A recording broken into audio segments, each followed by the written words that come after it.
Pagpapalakas ng kamalayan at kaligtasan ng kabataan, ito ang layunin ng 91st Infantry Battalion at Wesleyan University Philippines Aurora sa isinagawang Information and Education Campaign. Nagkaisa ang dalawang panig sa paghahatid ng mahalagang impormasyon sa mga kabataan.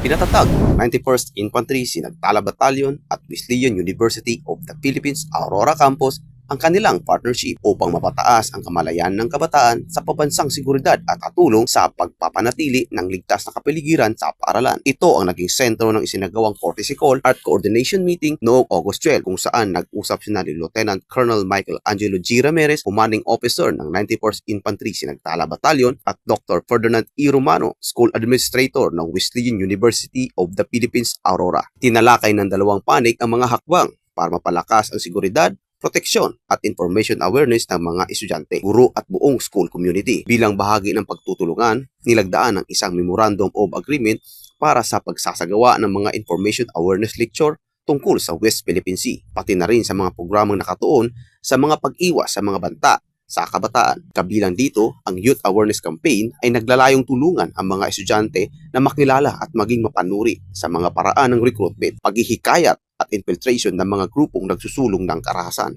I am Dr. Ferdinand E. Romano, the School Administrator of Wesleyan University Philippines, Aurora Campus.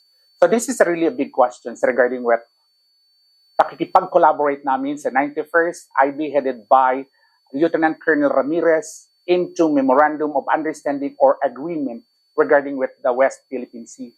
Naniniwala ako na pagmulat natin sa katotohanan at pamumuhay na may katotohanan, makikita natin na dapat ang Wesleyan University Philippines ay isang maging instrumento sapagkat naniniwala ako, and even with the trust of the CHED, the Commission on Higher Education, is that to include in the curriculum the peace education ay isang paraan, isang daan upang magkaroon tayo ng kapayapaan, kalayaan at lalong higit pagmamahal sa bayan. Yun lang po at maraming salamat. Sa halip na hintayin ang banta, mga katangiang mahalaga sa pagpapanatili ng ligtas na matatag na komunidad. Sa pamagitan ng patuloy na koordinasyon ng 91st IB at Wesleyan University Aurora, layunin nilang makapaghatid ng makabuluhang impormasyon, gap na kamalayan at konkretong suporta para sa proteksyon ng kabataan. Dahil ang pinakamabisang proteksyon ay nagsisimula sa kalaman, kapag ang kabataan ay mulat, mapanuri at responsable, mas handa silang harapin ang mga hamon at protektahan, hindi lamang ang kanilang mga sarili, kundi pati ang kanilang komunidad.